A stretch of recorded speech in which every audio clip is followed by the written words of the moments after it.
प्यारे बच्चों, आप सभी का आपके YouTube चैनल पर स्वागत है। मैं पढ़ाने जा रही हूँ कक्षा 8 का हिंदी पाठ्य पुस्तक कारवा, पाठ 3 फूलों का राजा।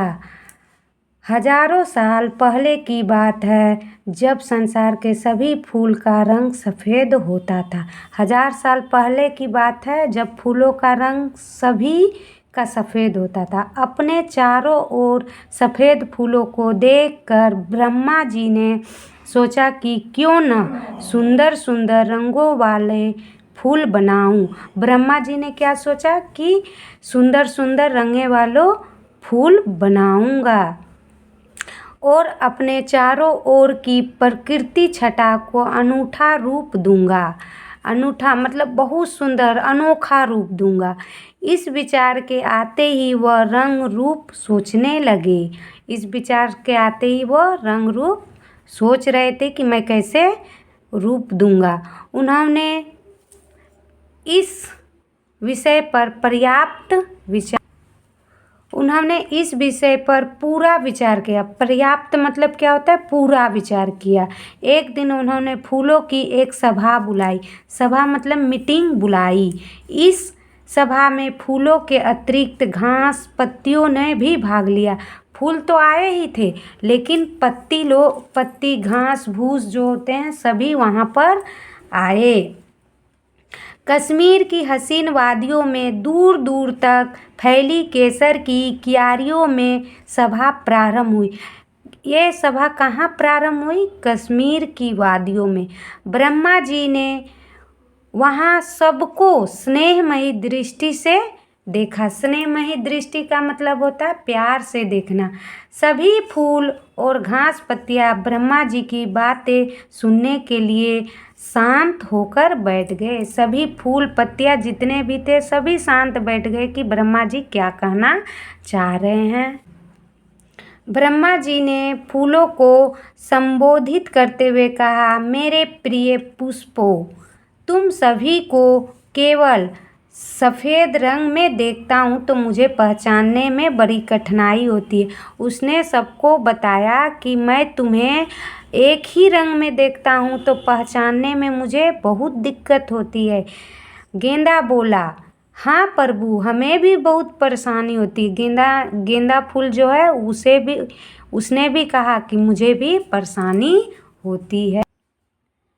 हाँ, इस बैठक में आप सबको अपनी अपनी पसंद के अनुसार रंग दिए जाएंगे। क्या बोले उस सभा में?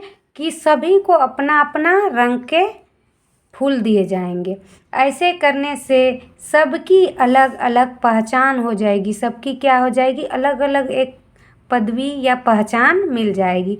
तुम्हें भी अच्छा लगेगा। संसार की वनस्पतियों का सौंदर्य भी बढ़ जाएगा। तुम्हें भी अच्छा लगेगा और ये संसार देखने में भी सुंदर हो जाएंगे। मुझे अपनी सृष्टि देखकर प्रसन्नता होगी। मुझे इस संसार को बनाने में बहुत ही प्रसन्नता होगी। ब्रह्मा जी की बात सुनकर सभी फूल प्रसन्नता से आपस में बातचीत करने लगे।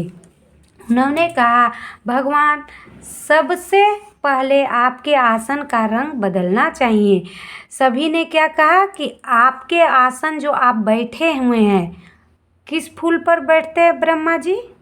कमल के फूल पर। तो उसका रंग क्या होना चाहिए? रंग बदलना चाहिए, तभी हमें रंगों का पता चलेगा। इतने में गुलाब भी दौड़ता हुआ वहाँ पहुँच गया। उसकी खुशबू से सबका मन प्रफुल्लित हो गया। खुशबू से उसका मन मतलब सभी का मन वो मोह लिया, खुशी से झूम उठा। वहाँ जगह न होने के कारण ब्रह्मा जी ने उसे जंगली फूलों के साथ बैठने का इशारा किया। वहाँ जगह नहीं था, इसलिए उसे जंगल के जो फूल सब थे उसके साथ बैठने के लिए कह दिया। वह जंगली फूलों के साथ बैठ गया। उसकी खुशबू से प्रभावित जंगली फूल ने सोचा कि इसके साथ होने से उनकी सुंदरता कम हो जाएगी। जंगली फूल ने क्या सोचा कि मैं अगर इसके साथ रहूँगा तो मेरी क्या हो जाएगी? मेरी अहमियत कम हो जाएगी, मतलब उसके सामने इसका कोई वैल्यू नहीं होगा। ब्रह्मा जी ने जंगली फूलों में बैठे मनमोहक गुलाब की ओर देखा और अपनी अद्भुत रचना को देख मंत्रमुग्ध हो गया। मतलब आंखें बंद करके एकदम मुग्ध हो गए कि मैंने इतना अच्छा रचना की है। जंगली फूलों ने उसे परे धकेल दिया, दूर धकेल दिया, क्योंकि वह सबका मन मोह लेता था, उसके सामने किसी का अहमियत नहीं रहता था। अब वह रजनीगंधा के साथ था। रजनीगंधा को अपनी खुशबू के साथ मिलती उसकी खुशबू अच्छी नहीं लगी। उसे भी अपनी खुशबू का क्या हो गया, फीका महसूस होने लगा। गुलाब के सामने अपनी खुशबू फीका महसूस होने लगा।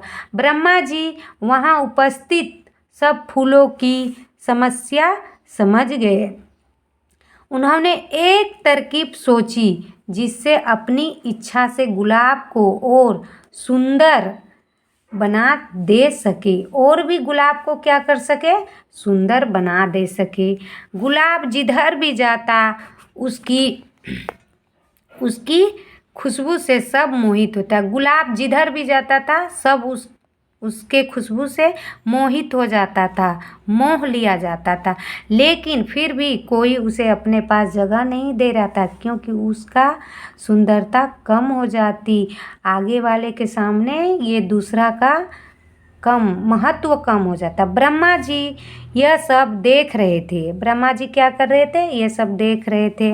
ब्रह्मा जी ने स्थिति पर नियंत्रण रखने की इच्छा से कहा, गुलाब तुम इधर आओ मेरे सामने, इधर आओ मेरे सामने, खड़े हो जाओ। गुलाब ने आज्ञा का पालन किया। गुलाब क्या हुआ, आज्ञा का पालन हुआ और गुलाब खड़े हो।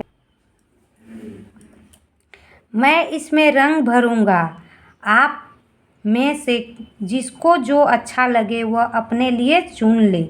देखते ही देखते गुलाब सफ़ेद से लाल हुआ, फिर गुलाबी, पीला, मैरून, केसरी और नाना प्रकार के रंगों में रंगत हो गए। गेंदा ने अपने लिए पीला और सूरजमुखी ने भी पीला मांगा।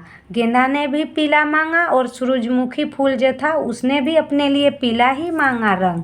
किंतु जब उसे थोड़ा खाली खाली लगा तो ब्रह्मा जी ने उसमें थोड़ा काला रंग भी उसकी खूबसूरती बढ़ा दी, काला रंग भी डाल दिया, क्योंकि वह थोड़ा फीका लग रहे थे। सब फूलों को जब इनकी इच्छा अनुसार रंग दे दिए तो ब्रह्मा जी ने गुलाब में एक बहुत बड़ी विशेषता यह देखी कि जहाँ भी उसे बैठाया वह बैठा, लेकिन उसके वैभवपूर्ण व्यक्तित्व की छटा निराली रही। वह जहाँ भी गया लेकिन अपना व्यक्तित्व का छाप छोड़ते गया, क्या बोलेंगे, अपना जो रहन सहन जो भी हो वह छोड़ते ही गया।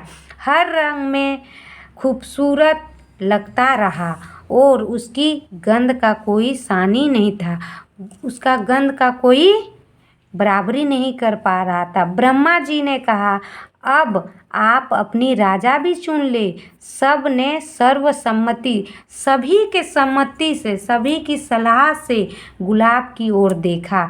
सबकी नज़रें में गुलाब के प्रति श्रद्धा भाव थी। देखकर ब्रह्मा जी अत्यंत प्रसन्न, श्रद्धा का मतलब होता है प्यार भाव। देखकर उन्होंने गुलाब को वरदान दिया, जहाँ रहोगे सबकी शान में 4 चांद लगाओगे। क्या करोगे, 4 चांद, मतलब थोड़ा भी अगर झलक अच्छा है तो उसमें बहुत झलक बढ़िया हो जाएगी। बच्चों, इस सृष्टि में खिले सभी फूलों में सबसे प्रकृति भरती है, किंतु दुनिया में मानव स्वयं अपने व्यक्तित्व की खुशबू भर सकता है और समाज रूपी उपवन को अपने नैतिक गुणों द्वारा महका सकता है। जिस प्रकार गुलाब ने अपना व्यक्तित्व को नहीं छोड़ा, उसी प्रकार मनुष्य को भी अपना व्यक्तित्व नहीं छोड़ना चाहिए, इंसानियत नहीं छोड़ना चाहिए और सबका देखभाल करना चाहिए। प्यारे बच्चों, आप लोग को कैसा लगा ये कमेंट में ज़रूर कहिएगा।